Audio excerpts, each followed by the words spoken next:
Hola, buenas tardes, ¿cómo están? Hoy vamos a ver contratos en particular. La clase anterior habíamos visto los contratos en general, su concepto, sus características principales, la clasificación y los elementos de los contratos. Hoy vamos a ver contratos que se utilizan en la vida en general y además contratos que tienen que ver con su desarrollo profesional próximamente futuro, digamos, con un próximo futuro. Bueno, el primer contrato que vamos a ver es el contrato de consumo. Aquí es necesario tener en cuenta la diferencia entre lo que es un consumidor y lo que es un proveedor. El consumidor es la persona que va a adquirir bienes o servicios para su uso personal o bien para transmitirlos a un destinatario final.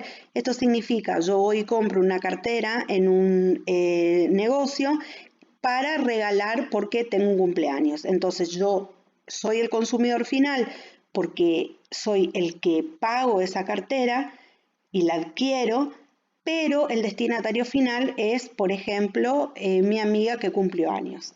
Pero en definitiva, en esta situación de consumidor, lo que se adquiere para uso personal y no para la reventa. A diferencia de lo que sucede con este lado de la diapositiva, donde encontramos productores de bienes o bien prestadores de servicio, donde el fin principal es un fin de lucro.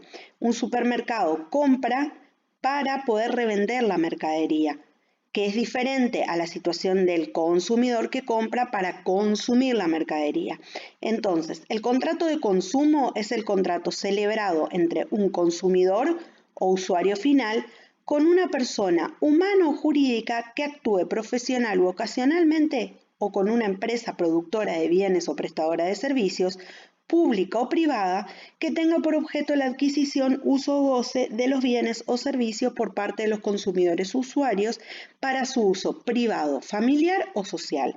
Entonces, en el concepto que nos da el Código Civil y Comercial está claramente diferenciado cuál es la función que va a cumplir cada uno de los sujetos que intervienen en el contrato de consumo. Fíjense, consumidores usuarios van a adquirir la cosa o el servicio para su uso privado, familiar o social.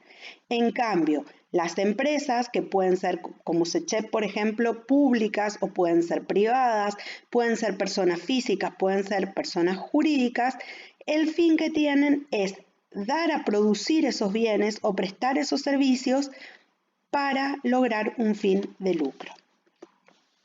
¿Qué diferencia hay entre la relación de consumo y el contrato de consumo? Como su nombre lo indica, en el contrato de consumo nos vamos a encontrar justamente con un contrato, es decir, con un instrumento privado escrito donde claramente las partes van a manifestar sus voluntades y realizan ese acuerdo. En cambio, en la relación de consumo hay un vínculo jurídico entre el proveedor y el consumidor. ¿Quiénes son los proveedores? La ley establece que son proveedores quienes intervienen en la cadena de producción. Un proveedor puede ser desde la persona que está, por ejemplo, cosechando hasta la persona que interviene en guardar los granos que se cosechan, es decir, por ejemplo, los silos, quienes transportan luego esos granos, quienes los comercializan, hasta el que uno ve la cara visible directamente cuando uno va a adquirir, que es el comercio que te ofrece el producto. Entonces, el proveedor es cualquiera que interviene en la cadena de producción. Los proveedores para la Ley de Defensa del Consumidor tienen responsabilidad solidaria. Recuerden que responsabilidad solidaria significaba que la totalidad de la responsabilidad y por lo tanto de las obligaciones va a recaer sobre cualquiera de aquellos que intervengan en la denominada cadena de producción. Vamos a un ejemplo. Voy a Carrefour, compro un yogur que está en mal estado. Ese yogur que está en mal estado, al yo consumirlo, me provoca un daño irreversible en el hígado, lo que significa un daño a la salud. Ustedes saben que si hay un daño, ¿qué puedo hacer? Reclamar una indemnización justamente por los daños ocasionados. ¿A quién le voy a reclamar la indemnización por ese yogur en mal estado? Siguiendo la Ley de Defensa del Consumidor, y sabiendo que hay una cadena, una llamada cadena de producción, puedo reclamar la totalidad del daño a cualquiera que haya intervenido en esa cadena, a cualquiera de los proveedores. Es decir, puedo reclamarle a Carrefour, supongamos que el yogur era de Sancor, a Sancor, a quien hizo la distribución de ese yogur hasta llegar al supermercado. Todos aquellos que han intervenido hasta el momento en que yo pueda adquirir y consumir ese yogur, yo puedo reclamarle la totalidad del daño. ¿Por qué? Porque tienen responsabilidad solidaria. Y todos deben responder, o cualquiera de ellos, mejor dicho, deben responder por la totalidad de lo que reclamo. Luego, supongamos que haya sido Carrefour el que me pagó los daños, supongamos 60.000 pesos, después la empresa Carrefour podrá reclamar que proporcionalmente le devuelvan las otras personas que intervinieron en la cadena de producción el valor correspondiente, ¿sí? Proporcional a lo que corresponde que cada uno pague. Bueno, la relación de consumo entonces es el vínculo jurídico entre un proveedor y un consumidor.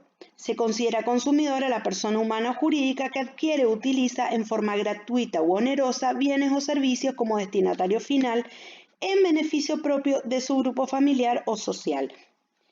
Queda equiparado al consumidor quien, sin ser parte de una relación de consumo, como consecuencia o en ocasión de ella, adquiere o utiliza bienes o servicios en forma gratuita u onerosa como destinatario final en beneficio propio del grupo familiar o social. Es lo que hoy les explicaba, el consumidor puede consumir para sí, puede comprar para realizar un regalo, puede ser que yo estoy viviendo acá en Resistencia y un amigo vive en Buenos Aires y mi amigo que vive en Buenos Aires puede comprarme un libro que yo necesito que aquí no hay. Bueno, el contrato ya no va a ser gratuito, el vínculo ya no va a ser gratuito porque en realidad a mi amigo yo le voy a devolver la plata que él utilizó para comprar el libro, entonces hay onerosidad, pero él no va a ser el destinatario final voy a ser yo, que es quien le solicité que adquiera ese libro para mí. Bueno, otro contrato, y este es muy común, es el de la compra-venta. ¿Cuándo hay compra-venta? Cuando una de las partes se obliga a transferir la propiedad de una cosa y la otra a pagar un precio en dinero. Es decir, hay una parte de la relación que entrega una cosa, por eso lo que caracteriza a la compra-venta es la llamada tradición. Tradición es entrega de la cosa y la otra parte se obliga a entregar un monto en dinero, ¿sí? Entonces ahí estamos ante un contrato de compraventa. En nuestro derecho la transferencia del dominio no se produce sino a través de la tradición. ¿Qué significa esto? Que en nuestro derecho es necesaria la entrega de la cosa para que se produzca la compraventa. Cuando el objeto es un bien registrable, se exige además la inscripción de la transferencia en el registro respectivo. Acá en el ejemplo tenemos una casa. Si yo transfiero la casa a otra persona que me va a pagar un precio en dinero, esta transferencia la tengo que inscribir en el registro de la propiedad inmueble. Si en vez de una casa aquí nos encontraríamos con un auto, debo registrar en el registro de la propiedad del automotor. Ahora bien, si lo que yo estoy entregando es un celular, en vez de la casa acá pondríamos el dibujito de un celular y la otra persona un precio en dinero, ahí no hay necesidad de registrar porque el celular no es un bien registrable. Muy bien, otro contrato es la cesión de derechos. ¿Cuándo hay cesión de derechos? Cuando se transfiere, o sea, cuando una de las partes transfiere a la otra un derecho. Fíjense. Cuando se haya pactado un precio en dinero para la transferencia de la cesión de derechos, se aplican a este contrato las reglas de la compraventa, ¿sí? Por ejemplo, yo puedo ceder los derechos que tengo sobre acciones en una sociedad. Si yo transfiero esas acciones por un precio en dinero, a esa transferencia, esa cesión de derechos sobre las acciones que poseo, se le van a aplicar las reglas de la compraventa. Si en cambio, cuando yo hago la cesión de derecho, lo que se transmite es la propiedad de un bien, entonces se aplican las reglas de la permuta.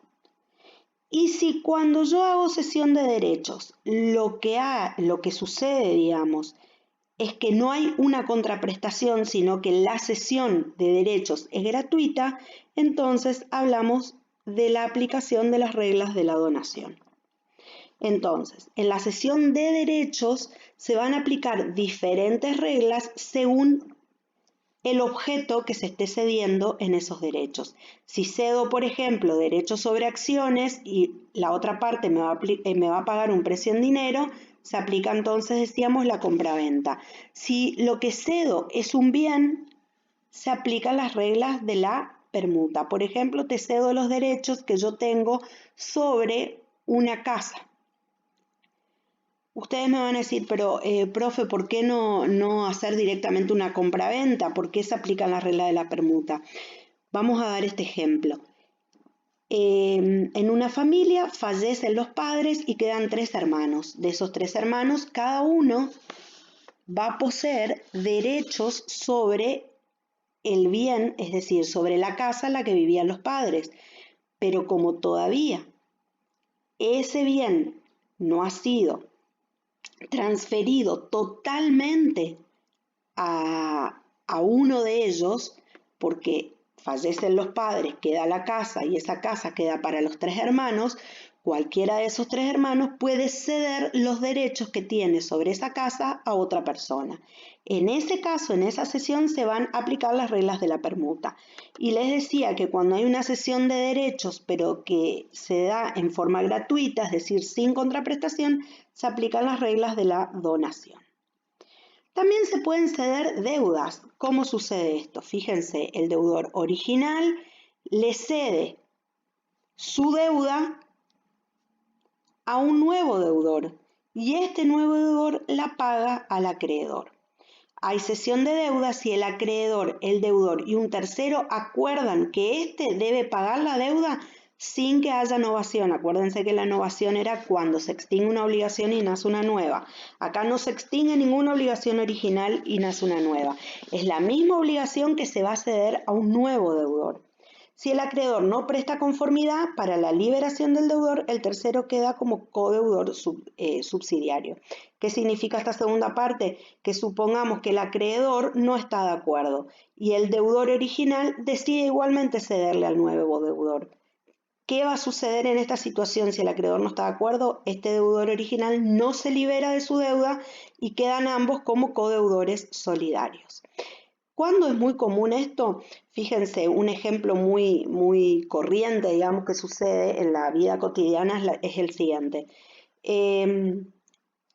Una persona adquiere un auto, pero ese auto no lo adquiere en la totalidad, no paga el precio en la totalidad, sino que lo va a pagar en cuotas. Entonces, al pagarlo en cuotas, hay una parte que está pagada y otra parte que no está pagada. Entonces, este deudor original de cuotas quiere vender el auto a este nuevo deudor, pero lo vende el auto en la proporción de las cuotas que pagó y luego le cede la totalidad de las cuotas que debe seguir pagando este nuevo deudor al acreedor, que sería la concesionaria de autos. Chicos, si no entienden los ejemplos, no entienden lo que se está explicando, recuerden ingresar al aula virtual, está el link de consultas. La permuta. Hay permutas si las partes se obligan recíprocamente a transferirse el dominio de cosas que no son dinero, ¿sí? Por ejemplo, yo te doy mi celular, que es más grande porque a mí me es incómodo para el trabajar y vos me das un celular que es más chico pero que tiene otras propiedades que yo necesito. Permutamos, intercambiamos, ¿sí? Entonces, en la permuta las partes se obligan recíprocamente, o sea, una con la otra, a transferirse el dominio de cosas, pero lo importante de la permuta es que esas cosas no deben ser dinero. Luego nos encontramos con el contrato de suministro, es el contrato por el cual el suministrante se obliga a entregar, fíjense, bienes, incluso servicio, y acá viene lo importante del contrato de suministro, sin relación de dependencia, en forma periódica o continuada, y el suministrado a pagar un precio por cada entrega o por un grupo de entregas. El plazo máximo que puede tener el contrato de consumo es de 20 años. Un contrato de consumo puede consistir, por ejemplo, en una panadería que suministra al Estado para que todas las escuelas puedan tener a la mañana el pan para que los chicos desayunen. Entonces, ¿qué suministran? Un bien, que sería en este caso el pan. Otro ejemplo podría ser el control de calidad. Una empresa, una consultora ofrece el servicio de control de calidad periódico de una industria, de una empresa, ¿sí? Entonces, ese control de calidad periódico, ¿sí? Por eso dice en forma periódica o continuada, es ofrecido por quien da el servicio, en este caso sería de control de calidad, y la empresa o la industria paga un precio en dinero. En el Estado es muy común el contrato de suministro, porque al Estado hay que suministrarle desde las hojas, la tinta, todos los insumos que necesita un Estado para funcionar. Y como les daba el ejemplo hoy, por ejemplo, las panaderías que suministran para que los chicos puedan desayunar en las escuelas, también para las cárceles se suministra, ¿sí? En general, en ese caso se llaman proveedores del Estado, que es un contrato que ustedes tranquilamente van a verse, podrían verse involucrados en este contrato de suministro. Les decía como, por ejemplo, inspectores no es la palabra, es para hacer control de calidad o para hacer controles sobre el estado y mantenimiento de obras o de empresas, etc. El contrato de locación, en este caso vamos a ver lo que es la locación de inmuebles, ¿sí? Porque el contrato de locación de obras y servicios lo van a ver luego cuando vean la unidad, la siguiente, ¿no? Que es perito, la otra. Hay contratos de locación si una parte se obliga a otorgar a otra el uso y goce temporario de una cosa a cambio del pago de un precio en dinero, ¿sí? Entonces, hay contrato de locación si una parte se obliga a otorgar a la otra, ¿sí? Una parte se obliga a otorgar a la otra un precio en dinero por el uso o goce temporario de una cosa. El tiempo de la locación mínimo son 2 años, cualquiera sea el destino que se le va a dar a la cosa. En los inmuebles, ya sea un inmueble para una vivienda, un inmueble para un local comercial, salvo excepciones. Una excepción es cuando uno alquila para vacacionar, que es imposible que sea el mínimo 2 años. Los lugares que son vacacionales pueden ser, por ejemplo, una semana o por día, ¿sí? Y el tiempo máximo, cualquiera sea el objeto, no puede exceder de 20 años para destino habitacional y 50 años para otros destinos. Este es un contrato muy conocido porque es muy corriente en la vida común. Contrato de leasing. Este es un contrato con el que ustedes se pueden encontrar tranquilamente el día de mañana en su profesión. En el contrato de leasing, el dador conviene transferir al tomador del leasing la tenencia de un bien cierto y determinado para su uso y goce contra el pago de un canon. ¿Cuál es la característica del contrato de leasing? Esto que viene ahora. Fíjense, vamos de vuelta. En el contrato de leasing, el dador conviene transferir al tomador la tenencia. Ojo que es tenencia, no es propiedad. Es solamente tener ese bien, ¿sí? Para su uso y goce. Entonces, el dador le transfiere al tomador la tenencia de un bien cierto, determinado para su uso y goce, contra el pago de un canon y le confiere una opción de compra por un precio. Entonces, ¿cuál es la diferencia de este contrato con la locación? Que en la locación, que tiene un término, yo voy pagando todos los meses un canon locativo, es decir, un precio de locación, un precio de locación y el contrato termina ahí, ¿sí? Yo pago por el uso y goce de un bien, supongamos que estoy alquilando un departamento para poder vivir. Pago el uso y goce del bien. ¿Cuál es la diferencia en el leasing? Que ese pago que yo hago del canon me va a conferir a mí que pasado un determinado tiempo pueda realizar la opción de compra por un precio. Entonces, el arrendador, que sería el dador, ¿sí?, cede el uso del bien al arrendatario, que sería el tomador, y éste puede, luego de un pago periódico monetario, hacer la opción de compra de ese bien. Pueden ser objeto del contrato cosas muebles o inmuebles, marcas, patentes, modelos industriales y software de propiedad del dador o sobre los que el dador tenga la facultad de dar el leasing, ¿sí? Otro contrato muy común es el de la donación. Hay donación cuando una parte se obliga a transferir gratuitamente una cosa a otra y ésta lo acepta. La donación es un contrato unilateral por la característica principal, además de que es unilateral, es que es gratuito porque el donante, quien da la cosa, ¿sí?, una parte se obliga a transferir gratuitamente una cosa. Lo importante de la donación, además de esto, es que el donatario, quien va a recibir esa donación, tiene que aceptar la donación. O sea, hay una parte que oferta, que ofrece la donación, pero la otra la tiene que aceptar. ¿Por qué se dice que el contrato es unilateral? Porque la voluntad de entrega de esa cosa absolutamente gratuita es de una sola de las partes, ¿sí? Pueden donar solamente las personas que tienen plena capacidad para disponer de sus bienes. Lo mismo sucede con quienes pueden aceptar la donación, también deben ser capaces.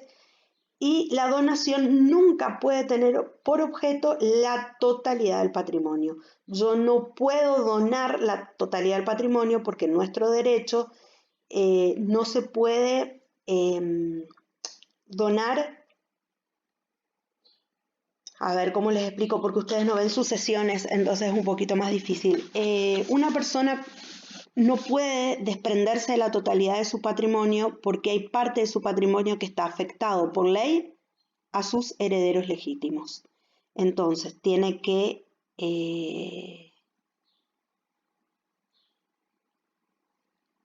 preservar parte de su patrimonio para esos herederos. Si escuchan así como silencios, es porque no es lo mismo darle en el pizarrón las clases que tratar de explicarlo de esta manera. Otro contrato común es el mandato.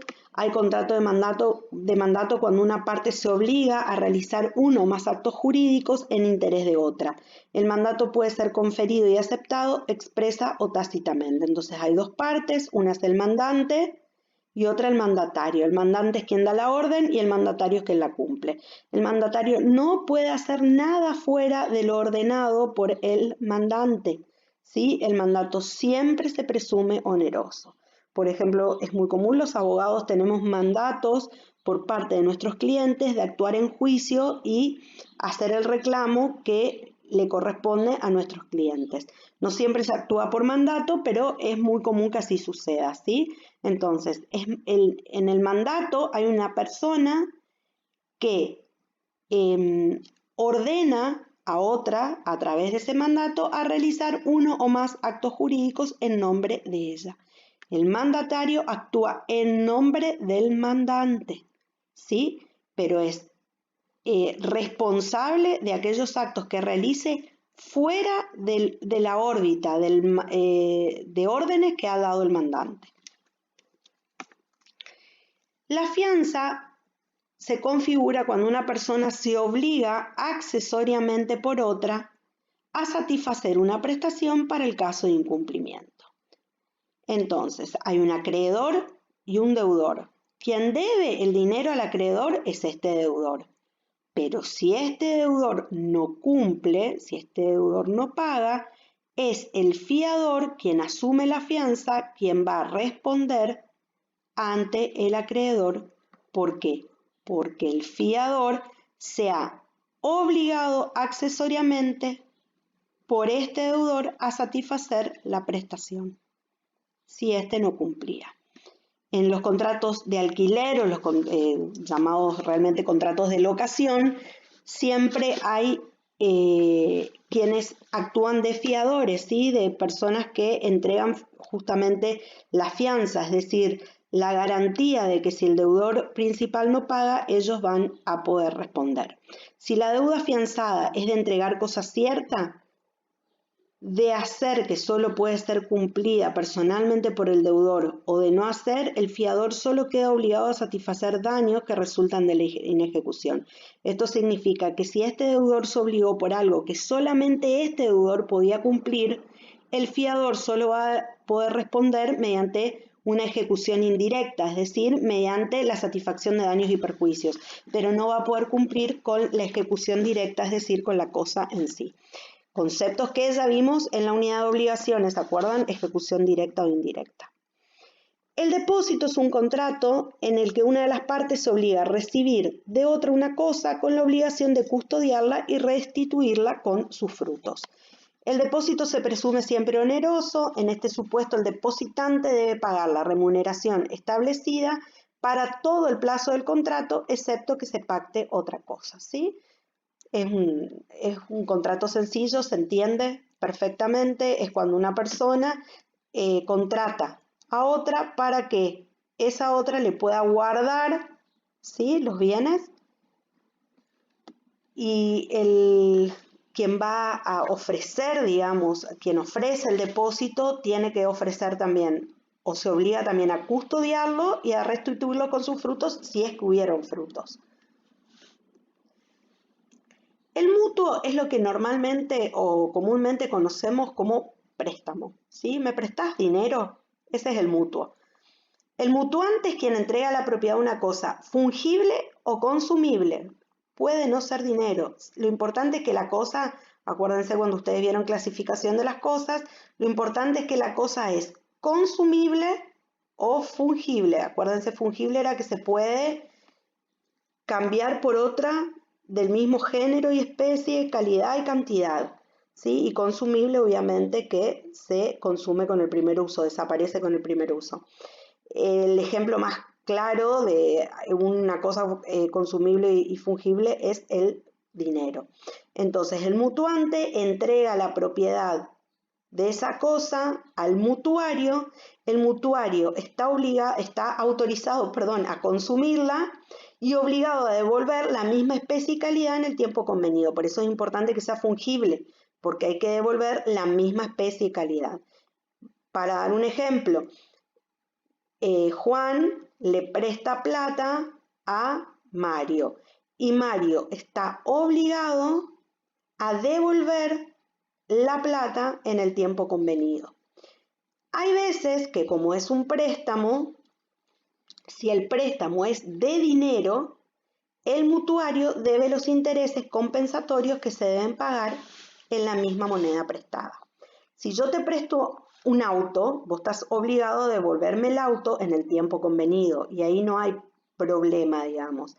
Pero si yo te presto dinero, la ley autoriza a que el mutuante le cobra al mutuario los intereses compensatorios por el uso que hizo el mutuario del dinero, ¿sí? El comodato es un contrato por el cual el comodante entrega la propiedad de una cosa no fungible, no consumible, ahí sería el ejemplo del auto o la casa, y el comodatario está autorizado a servirse de ella y a devolverla en el tiempo convenido. ¿Cuál es la diferencia entre el comodato y el mutuo? Que el comodato es siempre gratuito. Puede recaer sobre cosas muebles o inmuebles, pero lo importante es que es no fungible. Esto significa, ¿por qué no fungible? Porque si el comodante me prestó el auto Toyota con el auto Toyota con el motor número 000, el comodatario debe devolver el auto Toyota con el motor 000. En cambio, en el mutuo, si yo te presté una virome, vos me podrías devolver cualquier virome, no hay necesidad de que sea exactamente la misma virome que yo te presté, ¿sí? Esa es la diferencia entre un contrato y otro, además de que el mutuo no es gratuito o no se presume por lo menos gratuito, en cambio el comodato es siempre gratuito, ¿sí? El fideicomiso. Habrá fideicomiso cuando una persona, denominada fiduciante, transmita la propiedad fiduciaria de bienes determinados a otra, denominado fiduciario, quien se obliga a ejercerla en beneficio de quien se designe en el contrato, beneficiario, y a transmitirlo al cumplimiento de un plazo o condición al fiduciante, al beneficiario o al fideicomisario. El fideicomiso es un contrato que se basa en la confianza. Entonces, el fiduciante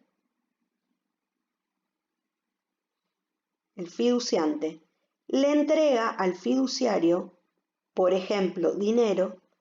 El fiduciario administra ese dinero, administra significa que lo puede invertir a ese dinero durante un tiempo y al término del contrato puede transmitir ese dinero que ya va a estar con creces, es decir, este dinero fue administrado y ha, por ejemplo, invertido en edificios, invertido en acciones, etc.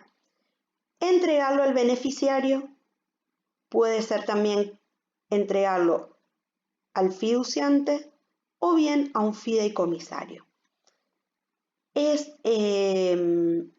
Ustedes lo habrán escuchado mucho en las películas, por ejemplo, que dice tiene un fideicomiso a su favor. Esto significa, hay una persona que tiene dinero, entrega ese dinero a otra que se llama fiduciario para que el fiduciario justamente lo administre y haga que crezca ese dinero para que al término de X tiempo este dinero sea entregado a un beneficiario o a un fideicomisario. ¿Sí? Los sujetos en el fideicomiso son el fiduciante, que es la persona que transmite el bien. No solamente puede ser dinero, puede transmitir propiedades, ¿sí? Puede transmitir campos. El fiduciario es quien recibe los bienes en propiedad fiduciaria y es quien los administra esos bienes. Y además pueden existir en este contrato el beneficiario, que es quien va a recibir los beneficios que produce el ejercicio de la propiedad fiduciaria, es decir, el beneficiario es quien va a recibir el beneficio de lo que este fiduciario haya hecho trabajar la propiedad, ¿sí? Y el fideicomisario, que es el destinatario final de los bienes fideicomitidos, es quien va a recibir al finalizar el contrato, el tiempo del contrato, los bienes que hayan quedado de esa propiedad fiduciaria, y hay muchas veces que el fiduciario y el fideicomisario son la misma persona, ¿sí? Fideicomisario es la parte que tiene el derecho a recibir el bien al finalizar el fideicomiso. Se diferencia el beneficiario en que este último recibe los frutos de los bienes fideicomitidos a lo largo de la vida del fideicomiso. Es decir, el beneficiario no solamente puede recibir la totalidad de los bienes al final, sino que durante el transcurso del contrato de fideicomiso puede ir recibiendo los frutos de ese fideicomiso. Vamos a dar un ejemplo. El fideicomitente da bienes al fiduciario, por ejemplo, edificios. El fiduciario pone en locación esos edificios y de esa locación saca dinero, es decir, frutos. Esos frutos, durante el contrato de fideicomiso, ya pueden ser recibidos por el beneficiario. Cuando termina este contrato, el beneficiario o el fideicomisario va a recibir estos edificios más todos los frutos que haya en ese momento.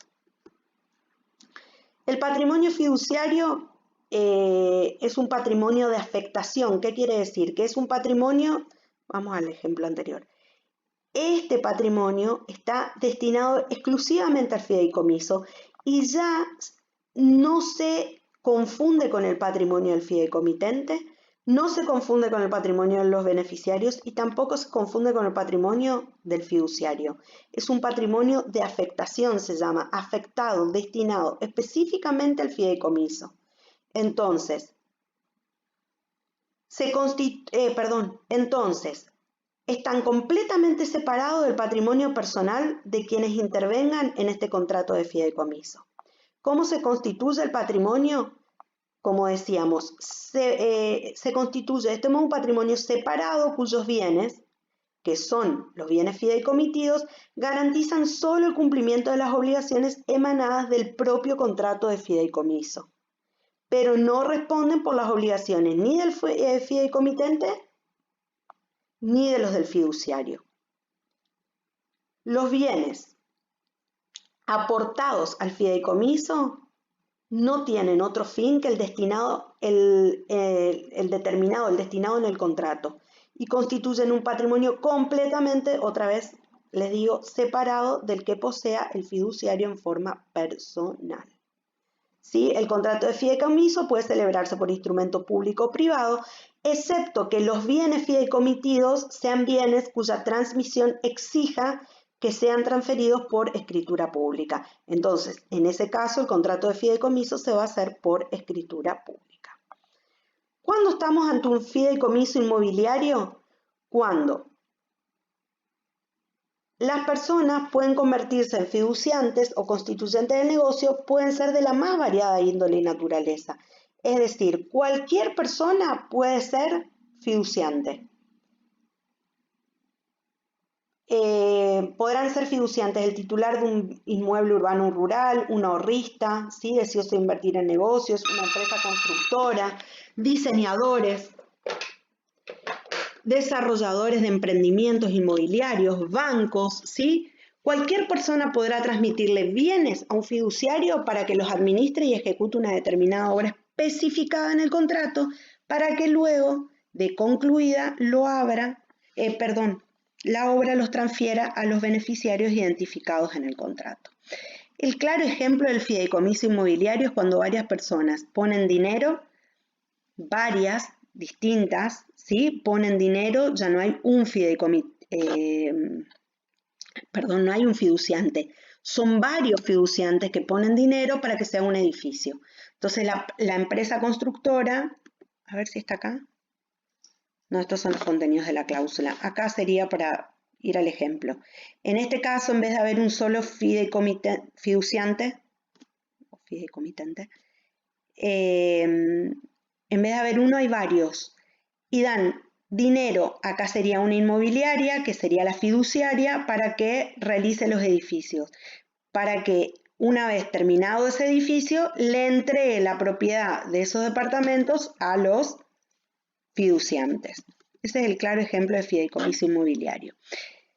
Lo importante es que en los contratos de fideicomiso inmobiliario hay que individualizar bien los bienes objeto del mismo, ¿sí? O al menos describir requisitos y características de esos bienes, determinar el modo en que otros bienes pueden ser incorporados también al fideicomiso.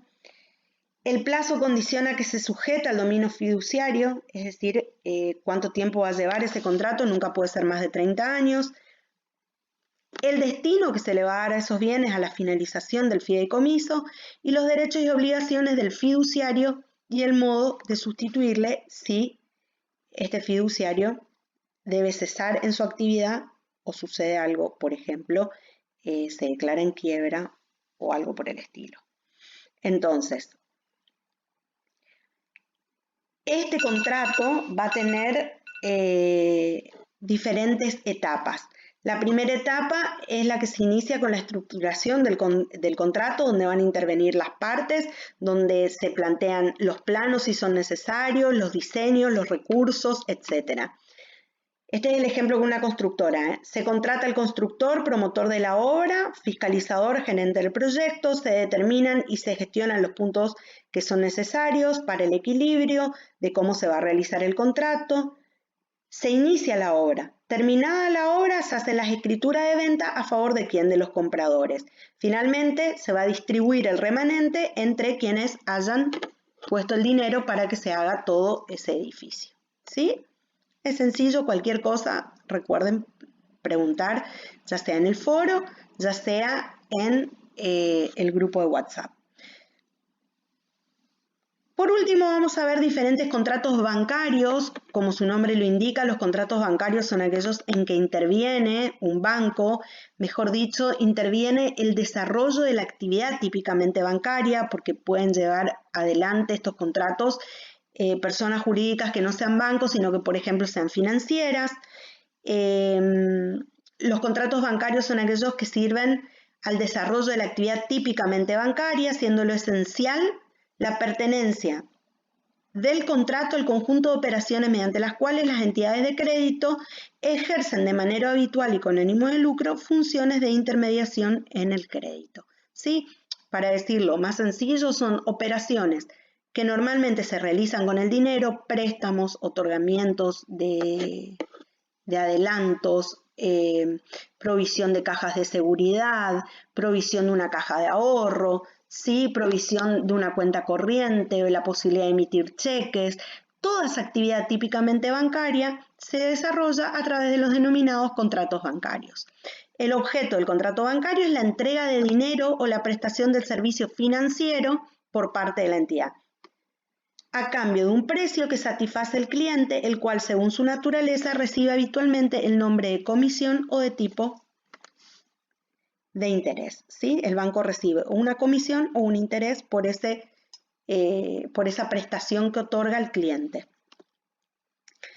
El depósito bancario se da cuando el depositante transfiere la propiedad al banco depositario, quien tiene la obligación de restituirlo en la moneda de la misma especie a simple requerimiento del depositante o al vencimiento del término o el preaviso convencionalmente previsto.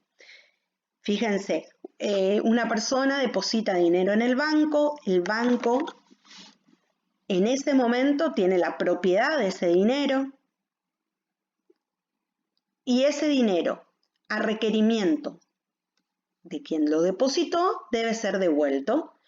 O también hay que esperar cumplir un plazo si el depósito se hizo, por ejemplo, el denominado plazo fijo. El depósito a la vista debe estar representado en un documento material o electrónico que refleje fielmente los movimientos y el saldo de la cuenta del cliente. Es el típico caso de que se deposita dinero en el banco y cuando se deposita el dinero, el banco te da un comprobante de depósito. El depósito a plazo otorga al depositante el derecho a una remuneración si no retira la suma depositada antes del término del preaviso convencional. Es el típico plazo fijo, que una persona deposita su dinero a plazo fijo y al no retirarlo durante el tiempo que se previó en ese plazo fijo, recibe una remuneración. Entonces, si la persona deposita a 30 días, va a recibir por esos 30 días un tanto por ciento de interés por no haber retirado el dinero. Y así, bueno, es algo que ustedes normalmente, normalmente lo escuchan, así que saben de qué se trata. La cuenta corriente bancaria, lo característica de la cuenta corriente bancaria es que el banco se compromete a inscribir diariamente y por su orden los créditos y débitos de modo de mantener un saldo actualizado y la disponibilidad del cuentacorrista y en su caso a prestar también el servicio de una caja de seguridad. El banco debe prestar los demás servicios relacionados con la cuenta que resulten de la convención de reglamentaciones, usos o prácticas. En la cuenta corriente del banco, por eso se llama cuenta corriente, porque el banco debe llevar una cuenta al día de cuál es el movimiento que va a tener los depósitos y las salidas que va a tener esa cuenta. Es muy común que los comercios tengan cuentas corrientes. ¿Por qué? Porque la cuenta corriente le permite a su titular que gire dinero a través de cheques. Entonces, una empresa, acuérdense que puede ser unipersonal, no tiene que ser sí o sí una sociedad, para pagar a sus proveedores, paga con cheques. Entonces, esos cheques, ¿qué representan? El dinero que esa persona tiene depositada en la cuenta corriente en el banco. El banco se obliga a cumplir las órdenes de pago de otra persona hasta la concurrencia de las cantidades de dinero que hubiera depositado o que hubieran convenido. ¿Sí? Si una persona es titular de una cuenta corriente en un banco, el banco va a pagar por esa persona a terceros que posean ¿qué? Esa orden de pago. ¿Cómo se llaman las órdenes de pago? Cheques. ¿Sí? Préstamo y descuento bancario. El préstamo bancario es el contrato por el cual el banco, podríamos decir que es mutuo ya a esta altura, ¿no es cierto? Habiendo estudiado el contrato de mutuo. El préstamo bancario es el contrato por el cual el banco se compromete a entregar una suma de dinero, obligándose el prestatario a su devolución y al pago de los intereses en la moneda de la misma especie conforme lo pactado. ¿Sí? Préstamo bancario es un mutuo, nada más que está formalizado dentro de los que son contratos específicamente en el ámbito bancario, inclusive hay formularios predeterminados, inclusive hoy en día electrónicamente el préstamo bancario se hace con un clic directamente en el home banking de la página oficial del banco. El contrato de descuento bancario obliga al titular de un crédito contra terceros a cederlo a un banco y a este anticiparle el importe de crédito en la moneda de la misma especie conforme con lo pactado. En este caso, el banco da el dinero a la persona con anterioridad al vencimiento del contrato. ¿Sí? Fíjense, el contrato de descuento bancario obliga al titular de un crédito contra terceros. Titular de un crédito contra terceros, vamos a ponerlo. Juan tiene un crédito contra Pedro. ¿Qué significaba que tiene un crédito contra Pedro? Que Pedro le debe plata a Juan, ¿sí? Es decir, Juan tiene un crédito a su favor. Pero ese crédito, esa deuda que tiene para cobrar, no la cobra ni hoy ni mañana, la va a cobrar recién a 60 días. Y resulta que Juan necesita la plata en este momento. Entonces, le cede ese crédito que tiene al banco, el banco le paga hoy la plata, no lo hace esperar 60 días y el banco se convierte en el nuevo acreedor de Pedro. ¿Sí? ¿Cuál es el problema de esto? Que en general no siempre. El banco cobra un interés. Entonces, si la deuda que tenía Juan a su favor era de 100.000 pesos, es decir, Pedro le debía a Juan 100.000 pesos, el banco no le paga 100.000, le paga 85.000, pero le entrega hoy la plata y no le hace esperar los 60 días y le asegura el cobro. Por último, vamos a ver los contratos de seguro. El contrato de seguro, lo conocen de memoria, me parece. El contrato de seguro es el acuerdo por el cual una de las partes, el asegurador, se obliga a resarcir un daño o a pagar una suma de dinero a la otra, que es el tomador, al verificarse la eventualidad prevista en el contrato a cambio del pago de un precio denominado prima por el tomador. Les digo que lo conocen porque seguramente lo han visto en higiene y seguridad, ¿sí? Porque las RT justamente son